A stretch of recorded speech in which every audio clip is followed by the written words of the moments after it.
Hello friend, smart science online classes में आपका स्वागत है। आज हम बात कर रहे हैं प्रथम कोटि अभिक्रियाओं के बारे में। लास्ट टॉपिक में हमने पढ़ा था जीरो ऑर्डर रिएक्शन, शून्य कोटि अभिक्रिया। अब यहां से एक चीज अपन सुने, इस चैप्टर में से प्रथम कोटि और शून्य कोटि दोनों ही इंपॉर्टेंट पॉइंट हैं। या तो क्वेश्चन फर्स्ट ऑर्डर में से आएगा या जीरो ऑर्डर में से आएगा। तो एक ना एक डेरिवेशन अपना आता है। न्यूमेरिकल्स यहाँ से आता है, अर्धायु आ सकती है, तो ये हमें ध्यान रखना है। तो स्पेशली इन पॉइंट पे दोनों पे क्या होता है, फोकस रखना है, क्योंकि दोनों ही इंपॉर्टेंट पॉइंट होते हैं। तो यहां से अपन करेंगे, आज हम बात कर रहे हैं, इस टॉपिक में बात कर रहे हैं प्रथम कोटि अभिक्रिया के बारे में। अब सबसे पहला पॉइंट आता है प्रथम कोटि होती क्या है या प्रथम कोटि अभिक्रिया क्या होती है। परिभाषा सुने अपन, ऐसी अभिक्रिया जिनका अभिक्रिया वेग, ऐसी अभिक्रिया जिनका अभिक्रिया वेग अभिकारकों की सांद्रता के प्रथम घात के समानुपाती होता है। ऐसी अभिक्रियाएं जिनका अभिक्रिया वेग अभिकारकों की सांद्रता के प्रथम घात के समानुपाती होता है, प्रथम कोटि अभिक्रियाएं कहलाती हैं। तो यहां से अपन कहते हैं शून्य कोटि अभिक्रिया में हमने कहा था कि शून्य घात के समानुपाती है, यहां हम क्या कह रहे हैं, प्रथम घात के समानुपाती है। तो यहां पर जो अभिक्रिया वेग है वो अभिकारकों की सांद्रता पर निर्भर करता है। तो यह कौन सी अभिक्रिया कहलाती है, प्रथम कोटि अभिक्रिया। तो यहां भी वही डेरिवेशन है, यहां अवकलित वेग समीकरण निकालेंगे, समाकलित वेग समीकरण निकालेंगे, टी हाफ निकालेंगे और आलेखी निरूपण शो करेंगे, उदाहरण देंगे। तो सभी जो पॉइंट जहां शून्य कोटि अभिक्रिया में थे वही यहां पर भी उपस्थित होते हैं। तो धीरे धीरे एक एक करके अपन सभी को पढ़ेंगे। तो देख लें, सबसे पहला पॉइंट आता है माना सामान्य अभिक्रिया। माना सामान्य अभिक्रिया, क्या मान रहे हैं अपन, आर से उत्पाद बन रहा है। क्या बना रहे हैं, आर से उत्पाद। तो R क्या है यहाँ पे, अभिकारक। तो यहां से अपन क्या करेंगे, T बराबर 0 पर माना इसकी प्रारंभिक सांद्रता क्या है, A। T बराबर 0 पर अभिकारक की प्रारंभिक सांद्रता क्या है, A है। तो जब अभिकारक T बराबर 0 पर होगा तो अभिक्रिया तो नहीं होगी, उस टाइम पे उत्पाद क्या आएगा, शून्य। उत्पाद क्या आएगा, शून्य। उसके बाद अपन क्या कहें, T समय पर क्या मिलेगी यहाँ पे मात्रा, a माइनस एक्स, और ये क्या आ जाएगा, x। यहां x क्या है, अभिकारक की अपघटित होने वाली मात्रा। यहां x क्या है, अभिकारक की अपघटित होने वाली मात्रा। तो यहां से अपन कह सकते हैं कि जब अभिकारक से उत्पाद बन रहा है तो t समय पर माना अभिकारक की प्रारंभिक सांद्रता क्या है, a, या इसके कितने मोल हैं, a मोल प्रति लीटर इसकी क्या है, सांद्रता। T समय पर इसका कोई ना कोई भाग अपघटित होगा, और जो भाग अपघटित होगा उस मात्रा को अपन क्या मान रहे हैं, x। तो यहां कितनी मात्रा बचेगी, a माइनस एक्स। ठीक है, कोई समस्या। आगे हम बात कर रहे हैं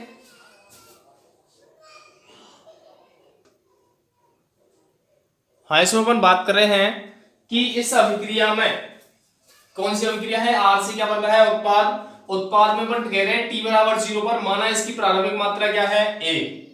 तो इसको अपन क्या मान रहे हैं, सांद्रता को A मोल प्रति लीटर। लेकिन जब T बराबर 0 होगा तो उत्पाद क्या मिलेगा, शून्य मिलेगा। लेकिन जब अभिक्रिया होती है, रनिंग होती है, तो इसकी कोई ना कोई मात्रा अपघटित होगी, और जो मात्रा अपघटित होती है उसको अपन क्या कहते हैं, x। तो यहां कितनी मात्रा बचेगी, a माइनस एक्स। तो यहां से अपन क्या कहेंगे, द्रव्य अनुपाती क्रिया नियम से, द्रव्य अनुपाती क्रिया नियम से क्या लिखेंगे हम, अभिक्रिया वेग समानुपाती क्या होता है, अभिकारक की सांद्रता के। अभिकारक क्या है, R है, और इसकी पावर अपन क्या लिखेंगे, 1। तो मैंने यही कहा था इसके लिए परिभाषा में कि वह अभिक्रिया जिसका अभिक्रिया वेग अभिकारकों की सांद्रता के प्रथम घात के समानुपाती होता है, वह अभिक्रिया जिसका अभिक्रिया वेग अभिकारकों की सांद्रता की प्रथम घात के समानुपाती होता है उससे हम क्या कहते हैं, प्रथम कोटि अभिक्रिया। तो यहां से बन गए हैं कि अभिक्रिया वेग बराबर क्या मिलेगा, बराबर K1 R1। ठीक है, अब आगे अपन देखेंगे T समय पर जब अभिक्रिया हो रही है, कब हो रही है अभिक्रिया T समय पर, तो इसकी मात्रा सांद्रता कितनी है A माइनस एक्स। तो R के स्थान पर अपन क्या रखेंगे, A माइनस एक्स रखेंगे, क्योंकि T बराबर 0 पर तो अभिक्रिया होती नहीं है। तो यहाँ पे जो मात्रा बच रही है ना, जो T समय पर उपस्थित मात्रा है, उपस्थित सांद्रता है किसकी, अभिकारक की, वो यहाँ पे आएगी। तो क्या लिखेंगे, अभिक्रिया वेग बराबर K1 A माइनस एक्स। क्या लिखेंगे, अभिक्रिया वेग बराबर K1 A माइनस एक्स। तो यहां से अपन क्या लिखेंगे, K1 बराबर क्या है, समानुपाती स्थिरांक या प्रथम कोटि अभिक्रिया का वेग स्थिरांक।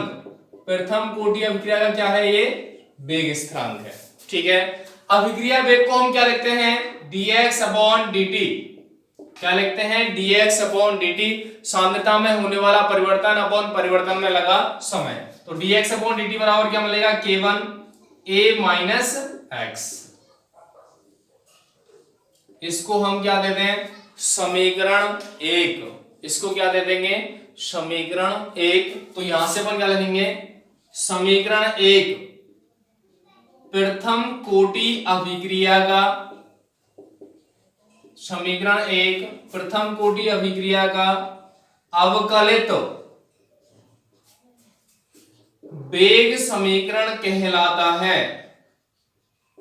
प्रथम कोटि अभिक्रिया का अवकलित वेग समीकरण कहलाता है। तो सीधा सा हमने लिखा है, माना अभिक्रिया R से उत्पाद बन रहा है, T बराबर 0 पर इसकी प्रारंभिक मात्रा A है, उत्पाद 0 होगा। T समय पर इसकी मात्रा कितनी रह गई, A माइनस एक्स। यहाँ x क्या है, अभिकारक की अपघटित होने वाली मात्रा। तो द्रव्यानुपाती क्रिया नियम से अभिक्रिया वेग समानुपाती क्या होगा, R की सांद्रता की पावर में 1, क्योंकि प्रथम कोटि है, इस वजह से पावर में क्या लिखा है 1। तो अभिक्रिया वेग बराबर क्या आएगा, समानुपाती को हटाएं, K1 लगाएं, समानुपाती स्थिरांक R1, R की पावर 1। K1 यहाँ पे क्या कहलाएगा, प्रथम कोटि अभिक्रिया के लिए वेग स्थिरांक या समानुपाती स्थिरांक। तो ये आ गया। अब यहां से अपन कहते हैं R बराबर, R किसकी सांद्रता, अभिकारक की सांद्रता, जो किसके बराबर है, A माइनस एक्स के। तो A माइनस एक्स रख दिया। अब यहां से अपन को पता है अभिक्रिया वेग बराबर क्या होता है, dx अपॉन dt। तो dx अपॉन dt बराबर क्या मिलेगा, K1 A minus x. dx upon dt बराबर क्या मिलेगा, dx अपॉन dt बराबर K1 A माइनस एक्स। तो ये जो समीकरण है इसमें dx अपॉन dt आ रहा है, जो एक अवकलन की स्थिति है, और जब अवकलन की स्थिति यहाँ पे उपस्थित है तो इस समीकरण को हम क्या कहते हैं, प्रथम कोटि अभिक्रिया का अवकलित वेग समीकरण।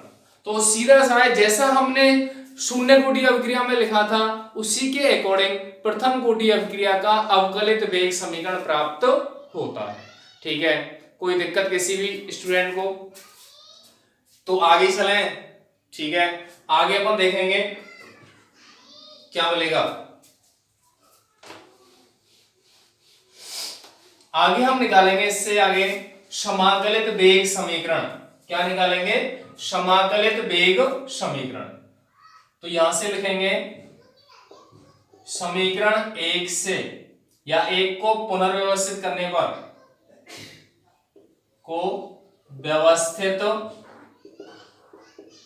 पर, क्या मिलेगा, dx upon a minus x, dx upon a minus x बराबर K1 dt।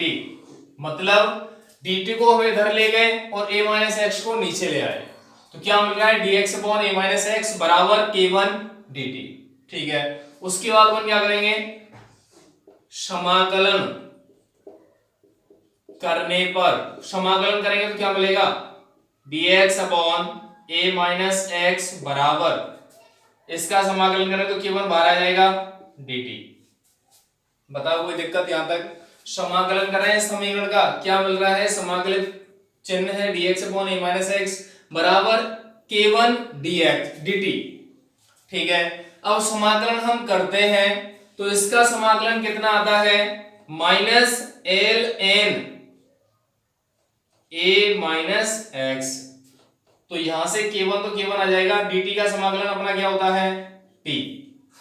dt का समाकलन क्या होता है, t, क्योंकि k dt अपन ने किस में लिखा था, शून्य कोटि में भी लिखा था, वहां अपन क्या मान रहे थे, t की पावर 0 dt, वही अपन यहां पे मान सकते हैं। तो यहां पे dt का समाकलन क्या मिलेगा, t मिलेगा। और प्लस में क्या लिखेंगे हम, c। क्या लिखेंगे, समाकलन स्थिरांक, c बराबर क्या है, समाकलन स्थिरांक। अब एक चीज अपन देख लें कि इसका समाकलन ये कैसे आया, क्योंकि कुछ स्टूडेंट को समझ में आ रहा हो, कुछ मैथ के कैंडिडेट होते हैं, कुछ बायो के कैंडिडेट होते हैं, तो बायो वालों को थोड़ा सा ऐसा लग रहा हो कि पता नहीं कहां से रख दिया। ठीक है, तो यहां पे एक सूत्र की बात करूंगा मैं। एक सूत्र होता है, समाकलन करें अपन 1/x का dx, तो ये समाकलन का मान कितना होता है, 1/x का समाकलन कर रहे हैं x के सापेक्ष, तो यहां पे आता कितना है, ln x। क्या आता है, ln x या log e x। ठीक है, अब यहां से अपन ये कह रहे हैं, अगर इसका 1/x का समाकलन कितना आता है, ln x आता है, तो इसका भी कितना आना चाहिए, ln a माइनस x। लेकिन यहां माइनस कैसे आया, यहां माइनस क्यों आया, इसका रीजन क्या है कि यहां पे जो समाकलन है वो x के सापेक्ष होता है। यहां समाकलन x के सापेक्ष होता है और इस x के आगे कौन सा साइन है, नेगेटिव। कौन सा साइन है, यहाँ पे ऋणावेश है, ऋणात्मक है, इस वजह से इसके आगे अपन क्या लगाएंगे, माइनस साइन लगाएंगे। तो यहां से क्या मिलेगा, minus ln a minus x बराबर k1t प्लस c। यहां c बराबर क्या है, समाकलन स्थिरांक। तो ये सूत्र हमें ध्यान रखना है कि 1/x का जो समाकलन है वो क्या होता है, ln x। ln का मतलब होता है, सुन लें सभी, ln बराबर होता है log, बेस में क्या होता है e। एक ही बात है, मैथ में सीधा सीधा log पढ़ते हैं, log e को log पढ़ते हैं, लेकिन यहाँ केमिस्ट्री अपन क्या करते हैं, ln लिखते हैं। ln जो होता है log e होता है, एक log 10 बेस होता है, तो दोनों में फर्क है, क्योंकि log e ये तो इसके बराबर है और ln बराबर 2.303 log 10 बेस। ये दोनों सूत्र हमें पता होना चाहिए। ln का मतलब तो क्या होता है, log e बेस है वहां पे, और ln बराबर होता है 2.303 log 10 बेस। ठीक है, ये ध्यान रखें। यहां तक कोई समस्या किसी को भी, आगे चलें, आगे देखेंगे हम। इसके बाद क्या मिलेगा, t बराबर 0 पर, t बराबर 0 पर x बराबर क्या मिलता है, 0। t बराबर अगर 0 होता है तो अपघटित होने वाली मात्रा क्या होती है, 0। तब इन दोनों का मान अपन इसमें रख सकते हैं, क्या मिलेगा, minus ln a minus x की जगह क्या रखेंगे, 0 बराबर k1 t की जगह क्या रखेंगे, 0 और प्लस में c। देख लो, t बराबर 0 पर x का मान 0 है, इनका मान अपन कहां रखना है, इस समीकरण में। तो क्या मिल रहा है अपन को, माइनस ln a माइनस 0 बराबर k1 t की जगह 0 रखेंगे प्लस में c। तो ये वैल्यू कितनी मिलेगी अपन को, ln a बराबर ये वैल्यू पूरी 0 मिलेगी और प्लस में क्या मिलेगा, c। तो यहां से अपन क्या मिलेगा मान, c बराबर माइनस ln a। c बराबर क्या मिलेगा, माइनस ln a। इसको अपन क्या कहते हैं, समीकरण 2। तो c का मान समीकरण 2 में रखने पर क्या मिलेगा, यहां से मान minus ln a minus x बराबर k1t माइनस ln a। बताओ कोई समस्या किसी भी स्टूडेंट को, हमने केवल c का मान रखा है माइनस ln a, तो यहां से रखा है तो minus ln a minus x बराबर k1t और प्लस में सी की जगह मान रखेंगे तो माइनस एल एन आएगा, माइनस रख दिया। आगे हम क्या करें, इस वैल्यू को लेफ्ट में लाना चाहते हैं तो उसका माइनस जो साइन है वो पॉजिटिव हो जाएगा, तो क्या मिलेगा यहां से l n a minus l n a minus x बराबर k1 t। क्या मिलेगा l n a minus l n a minus x बराबर k1 t। अब यहां से अपन क्या करें, इन दोनों को हमें पता है log a minus log b बराबर क्या होता है log a अपॉन b।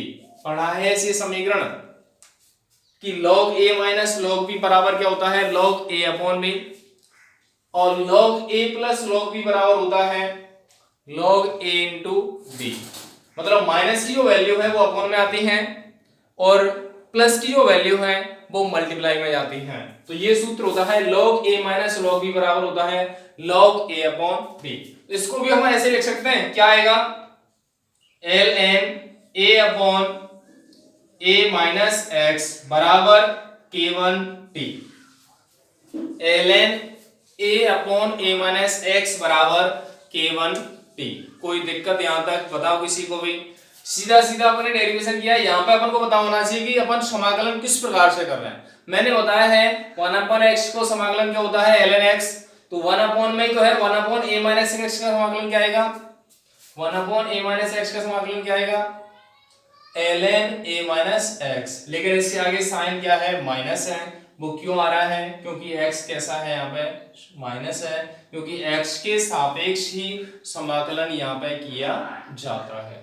ठीक है, c समाकलन स्थिरांक है, t बराबर 0 पर x का मान 0 मिलेगा, इन दोनों का मान अपन यहाँ पे रख रहे हैं, तो c का मान क्या मिलेगा माइनस ln a। तो c का मान इस समीकरण में रखेंगे तो वैल्यू क्या मिलेगी ये, इसको अपन इधर लेके आए प्लस में आ गया, प्लस में ln a minus ln a minus x बराबर k1 t। ये सूत्र हमें पता है log a minus log b बराबर क्या होता है log a अपॉन b। इसको अपन ने रखा है ln a upon a minus x बराबर k1 t। आगे हम बात करेंगे क्या होगा देख लें।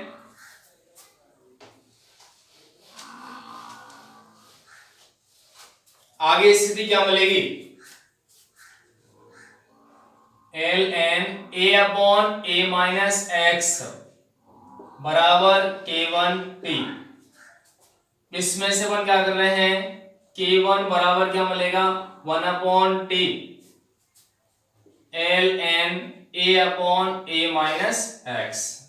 k1 बराबर क्या मिलेगा 1 upon t into ln a upon a minus x। अब इस ln को log 10 बेस में चेंज करें तो क्या आएगा k1 बराबर 2.303 upon t log a upon a minus x। क्या मिलेगा k1 बराबर 2.303 upon t log a upon a minus x। इसको दे दें समीकरण 3। तो यहां से अपन क्या कहेंगे समीकरण 3 प्रथम कोटि अभिक्रिया का समाकलित वेग समीकरण कहलाता है। समाकलित वेग समीकरण कहलाता है। किसका है ये प्रथम कोटि अभिक्रिया के लिए। और यहां पर देखें क्या क्या वैल्यू है,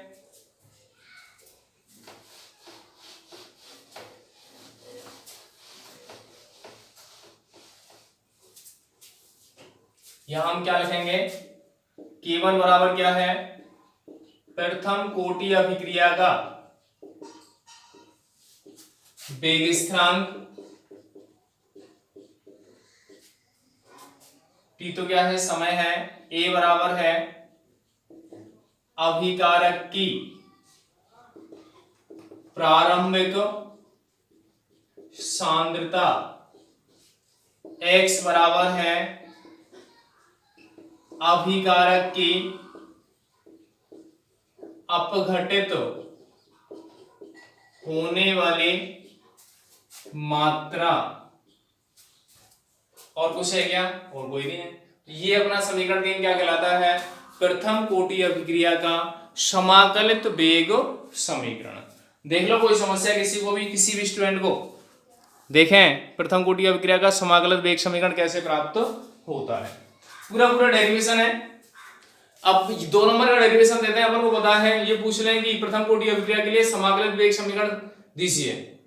ज्यादातर जो क्वेश्चन है इस सूत्र बेस पे, बहुत सारे क्वेश्चन है न्यूमेरिकल्स, वो हम देखेंगे इसके अंतर्गत कैसे क्वेश्चन को डील करते हैं। तो ये अपन को ध्यान में रखना है, ठीक है?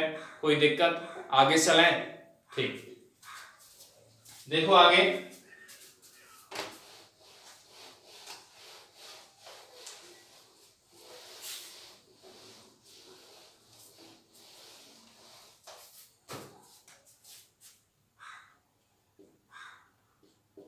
यहां से अपन क्या निकालेंगे? अर्ध आयु। क्या लिख रहे हैं? T half. क्या निकालेंगे? अर्ध आयु। अर्ध आयु होती क्या है वो अपन सुन लें कि किसी रासायनिक अभिक्रिया के आधा पूर्ण होने में लगने वाला समय, किसी रासायनिक अभिक्रिया के आधा पूर्ण होने में लगने वाला समय, उससे अपन क्या कहते हैं? अर्धायु या टी हाफ। तो टी हाफ से कन्वर्ट करते हैं, तो यहां से अपन कह रहे हैं यदि टी बराबर क्या हो जाए? टी हाफ, और x बराबर क्या हो जाए? a/2। यदि समय टी हाफ हो और x अपघटित होने वाली मात्रा क्या हो जाए? a/2, तो समीकरण 3 से क्या लिखेंगे हम? k1 बराबर 2.303 upon T log a/a minus x। समीकरण 3 है ये। तो यहां से अपन क्या लिखेंगे? टी की जगह क्या रखें? T half. इस जगह टी हाफ रख दें। x की जगह क्या रखें? a/2। a/2 रख दिया। तो यहां से मिलेगा क्या? देख लें, टी हाफ को इधर ले आए तो टी हाफ बराबर क्या मिलेगा? 2.303 upon k1, 2.303 upon k1 log a upon a में से a/2 जाएगा तो कितना बचेगा? a/2 ही बचेगा।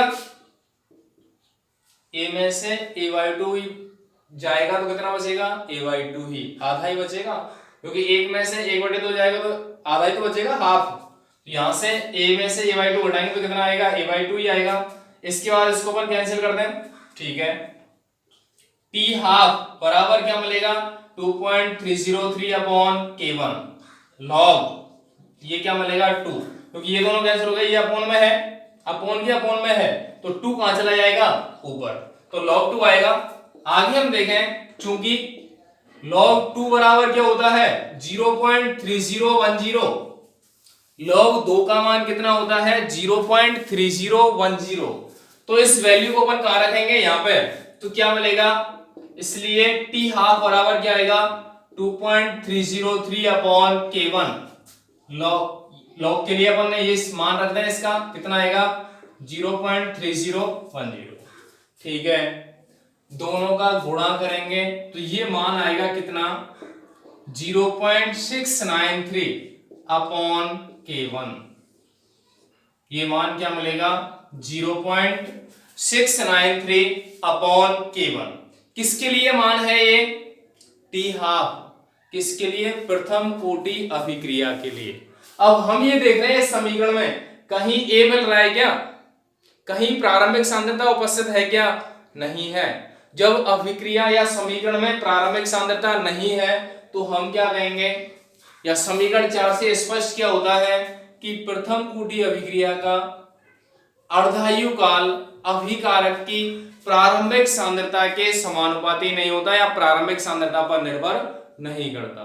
क्या कह सकते हैं? क्वेश्चन आता है 1 नंबर में, स्पष्ट कीजिए प्रथम कोटि अभिक्रिया का अर्धायु काल अभिकारक की प्रारंभिक सांद्रता पर निर्भर करता है या नहीं करता।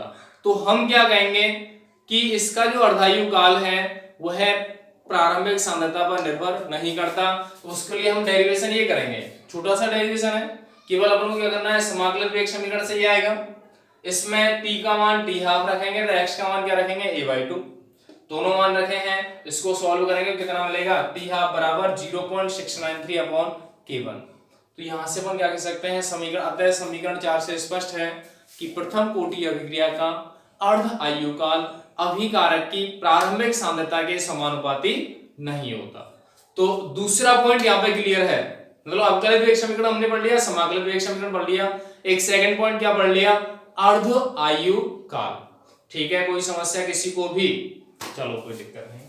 आगे हम बात करेंगे किसके बारे में,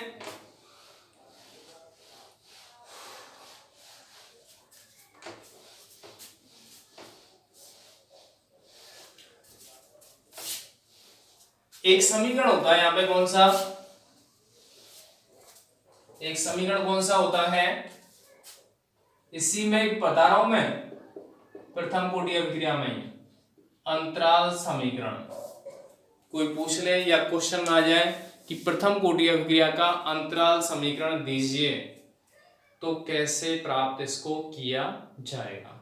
अब ये कहें कि अंतराल का मतलब क्या होता है, दो समयों के मध्य की स्थिति। ठीक है, अंतराल का मतलब होता है समय अंतराल, तो दो समय हैं उनके मध्य की स्थिति या उन दोनों के समय का अंतर क्या कहलाता है, अंतराल। तो यहाँ पे अपन कहेंगे अंतराल समीकरण कैसे निकालेंगे प्रथम कोटि अभिक्रिया से, वो देखें। यदि किसी रासायनिक अभिक्रिया में अभिकारक अणुओं की प्रारंभिक सांद्रता नहीं पता हो या ज्ञात ना हो, तो हम किसी रासायनिक अभिक्रिया के वेग को अंतराल समीकरण द्वारा स्पष्ट करते हैं या वेग स्थिरांक को अंतराल समीकरण द्वारा स्पष्ट करते हैं। तो यहां से अपन देखेंगे, माना t1 समय पर अपघटित होने वाली मात्रा क्या है, x1। अपघटित मात्रा क्या है, x1 है। t2 समय पर अपघटित मात्रा क्या है, x2। अंतराल समीकरण हम निकाल रहे हैं, तो हम ये कह रहे हैं कि t1 समय पर अभिकारक की अपघटित होने वाली मात्रा है x1, t2 समय पर अभिकारक की अपघटित होने वाली मात्रा है x2। तब समीकरण 3 से क्या लिखेंगे हम, k1 बराबर, या क्या लिखेंगे, t1 बराबर 2.303 upon k1 log a upon a minus x1। क्या लिखेंगे, t1 बराबर 2.303 upon k1 log a upon a minus x1। इस समीकरण को अपन क्या कर रहे हैं, 5 दे रहे हैं। ठीक है, t1 समय पर निकाला है, t2 बराबर लिखेंगे हम 2.303 upon k1 log a upon a minus x2। इसको दे दें समीकरण 6। सुन ले हम, माना t1 समय पर अपघटित होने वाली मात्रा है x1, t2 समय पर अपघटित होने वाली मात्रा है x2। तब समीकरण 3 से, समीकरण 3 क्या है, प्रथम कोटि अभिक्रिया का समाकलित वेग समीकरण। तो वहां से क्या मिलेगा, t1 बराबर 2.303 upon k1 log a upon a minus x1 समीकरण 5। t2 समय पर 2.303 upon k1 log a upon a minus x2। तो समीकरण 5 हो गया समीकरण 6। अब हम अंतराल निकालना चाहते हैं, तो अंतराल के लिए अपन क्या करते हैं, डेल्टा t बराबर क्या होता है, t2 माइनस t1। अंतराल समीकरण तो कह रहे हैं अपन इसको, तो अंतराल का मतलब है डेल्टा t बराबर t2 माइनस t1। तो क्या मिलेगा, t2 माइनस t1 बराबर, मान रखें यहां से t2 का मान कितना है 2.303 upon k1 log a upon a minus x2 मिल जाएगा। 2.303 upon k1 log a upon a minus x2 minus 2.303 upon k1 log a upon a minus x1। बताओ कोई समस्या? हमने केवल दोनों के मान रखे हैं, समय अंतराल अंतराल निकाल रहे हैं तो T2 माइनस T1, T2 को पहले रख दिया और T1 को बाद में। इन दोनों से कुछ कॉमन आ रहा है, कॉमन को लेते हैं तो क्या लिखेंगे? T2 माइनस T1 बराबर 2.303 अपॉन K1 कॉमन है, 2.303 अपॉन K1 क्या है यहाँ पे कॉमन, यहां से क्या मिलेगा? log A upon A minus x2 minus log A upon A minus x1। बताओ कोई समस्या? दोनों से हमको पता है ये वैल्यू और ये वैल्यू क्या है? कॉमन है। इसको और इसको क्या करेंगे? कॉमन ले लेंगे, ले लिया। बचेगा क्या? log A upon A minus x2 minus log A upon A minus x1। आगे हम बात करें T2 माइनस T1 बराबर क्या आएगा? 2.303 अपॉन K1।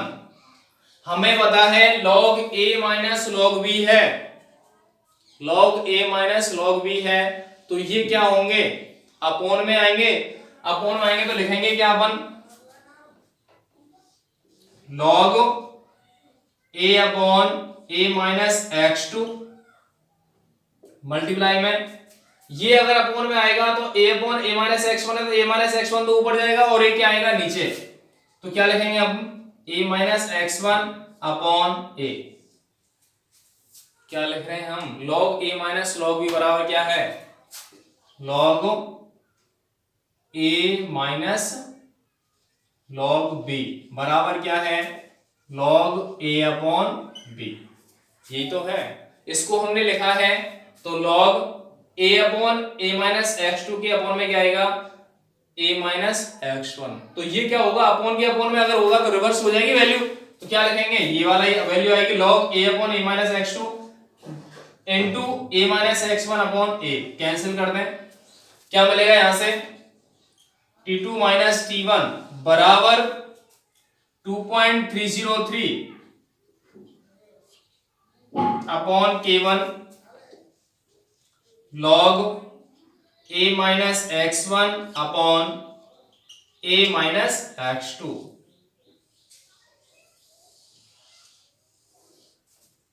क्या मिल रहा है? T2 माइनस T1 बराबर 2.303 upon K1 log A minus x1 upon A minus x2। ये हो जाता है समीकरण 7। तो यहां से हम क्या कहते हैं? यहां समीकरण 7 प्रथम कोटि अभिक्रिया का अंतराल समीकरण कहलाता है। यहां समीकरण 7 प्रथम कोटि अभिक्रिया का अंतराल समीकरण कहलाता है। कह सकते हैं, कोई दिक्कत किसी को भी? तो हमने क्या पढ़ा है प्रथम कोटि में? अवकलित वेग समीकरण, समाकलित वेग समीकरण, अर्धायु और अंतराल समीकरण। ठीक है, सभी में क्वेश्चन बन सकता है, कैसे भी अपना जाए। तो ये जो सब डेरिवेशन है उसको एक बार हम क्या करेंगे, कम से कम 2 बार वीडियो देखें। जो डेरिवेशन है उसको एक बार करके देखें हम, क्योंकि खुद अपन सेल्फ करते हैं वो ज्यादा अच्छे से क्लियर होगा। ऐसा नहीं है कि कोई भी क्रिटिकल प्रॉब्लम है वो सॉल्व ना हो जाएगी। अगर किसी को समस्या होती है व्हाट्सएप नंबर पे कांटेक्ट कर सकता है, जिससे कि सॉल्यूशन भी मिल जाएगा। लेकिन हम ये करेंगे, खुद को यहाँ पे क्या करता है, करना चाहिए, प्रयास करना चाहिए। और प्रयास का मतलब खुद अपन सेल्फ उसको करके देखें, 100% क्लियर होगा। ठीक है, तो ये तो हो जाता है यहाँ पे अंतराल समीकरण। देख लें कोई समस्या किसी को भी?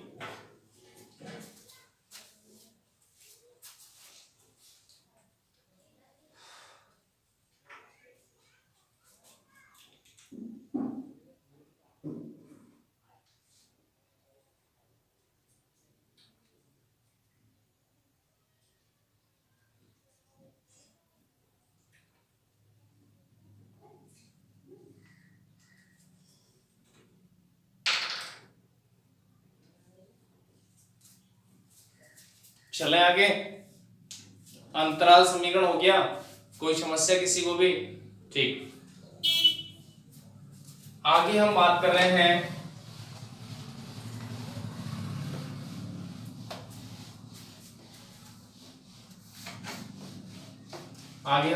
किसके बारे में?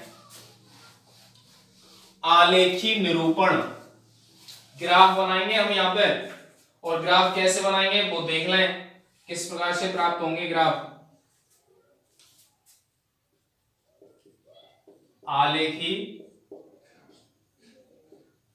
निरूपण, आलेख कैसे बनाएंगे, ठीक है।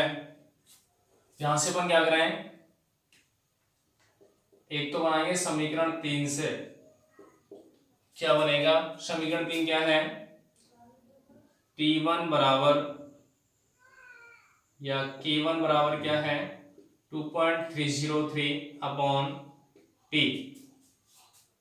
Log A upon A minus x, ठीक है।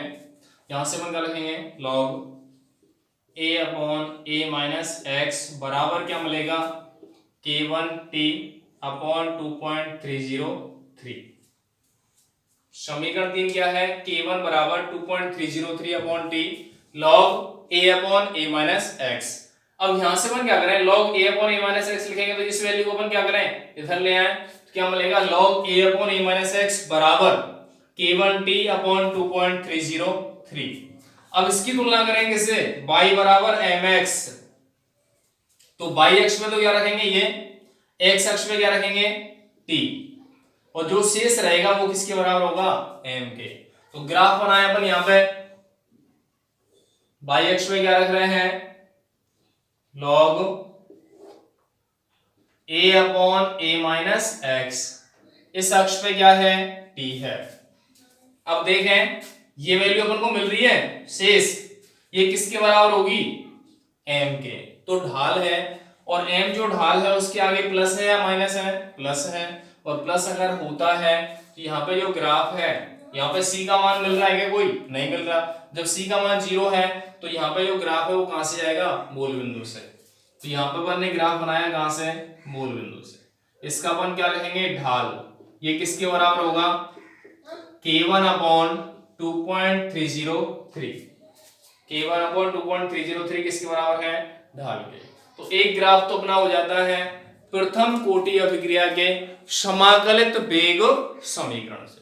प्रथम कोटि अभिक्रिया के समाकलित वेग समीकरण से हम ये ग्राफ प्लॉट करते हैं, ठीक है। कोई समस्या, चले आगे, चलो आगे हम बात करेंगे दूसरा ग्राफ।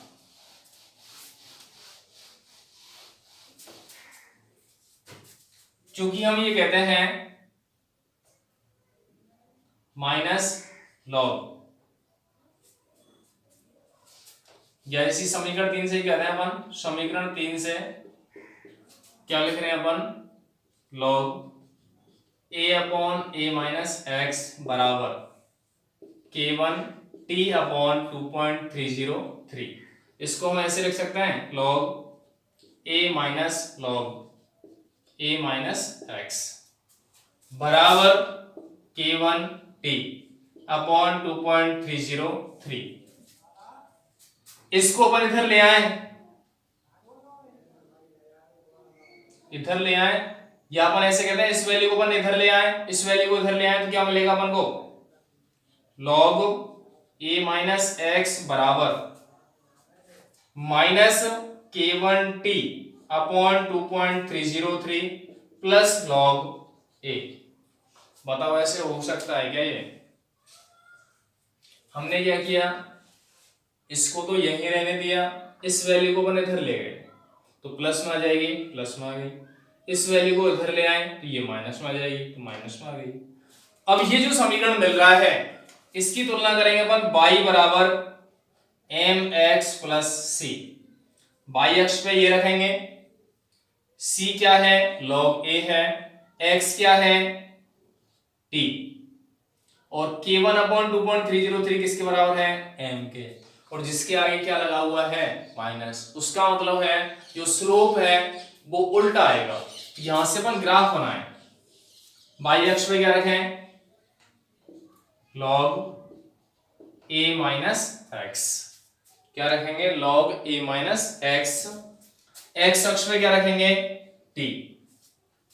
यहां पर अंतःखंड दे रखा है तो ग्राफ मूल बिंदु से नहीं जाएगा, यहां अंतःखंड दे रखा है तो आरेख मूल बिंदु से नहीं जाएगा, कोई ना कोई वैल्यू ऊपर निकल के आएगी, और ऊपर अगर निकल के आएगी तो यहां से अपन क्या करेंगे, तो जीरो वाला पॉइंट है, ये पॉइंट आ गया, यहां से यहां तक की जो वैल्यू है वो किसके बराबर है, किसके बराबर है अंतःखंड, log a के।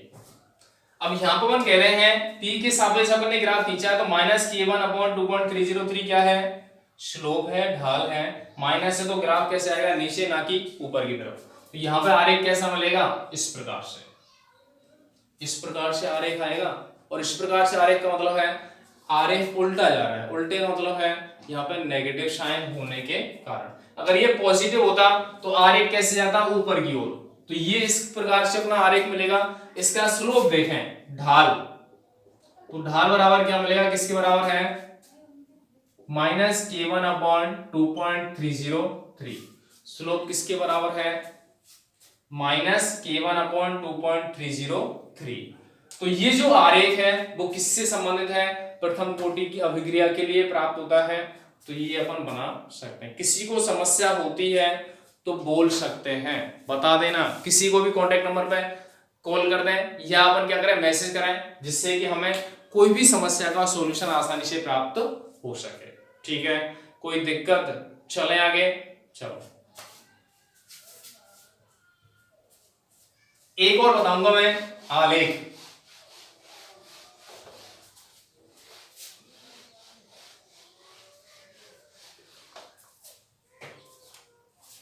अंतराल समीकरण से आरेख अपना क्या आता है, समीकरण 7 से देखेंगे अपन, T2 माइनस T1 बराबर क्या होता है, 2.303/K1 log A minus x1/A minus x2, यही आता है समीकरण।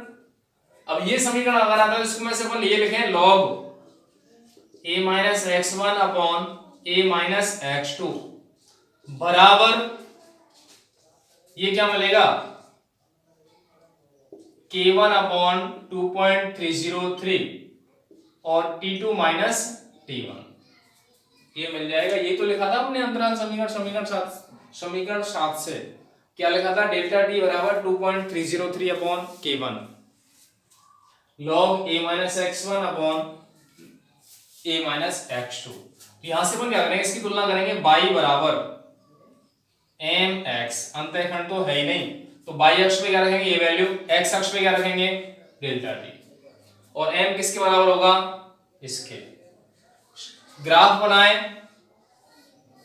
देख लो y अक्ष पे क्या आएगा, log A minus x1/A minus x2, और यहां x अक्ष पे क्या आएगा, डेल्टा T। ग्राफ बनाएंगे तो ग्राफ कैसे आएगा, सीधा, क्योंकि अंतःखंड नहीं है और ढाल कैसा है, पॉजिटिव है, तो ये ढाल किसके बराबर होगा, K1/2.303, किसके बराबर है, K1/2.303। तो यहां 3 ग्राफ हमने बनाए हैं, एक तो अंतराल समीकरण के लिए, एक अवकलित वेग समीकरण से, उसके बाद एक वैल्यू अलग तरीके से, वो भी संबंधित किससे ही है, अब वो दोनों क्या है, समाकलित वेग समीकरण से ही है, क्योंकि समीकरण 3 से और दूसरा भी समीकरण 3 से संबंधित ही होता है। तो इस प्रकार से हम आलेख या ग्राफ प्लॉट कर सकते हैं, किसके लिए, फर्स्ट ऑर्डर रिएक्शन के लिए। तो हमने अवकलित वेग समीकरण, समाकलित वेग समीकरण, अंतराल समीकरण, अर्ध आयु और आलेख व्यक्त किए। अब केवल उदाहरण की बात कर रहा हूं मैं, उदाहरण बताऊं कौन कौन से हैं, देख लें।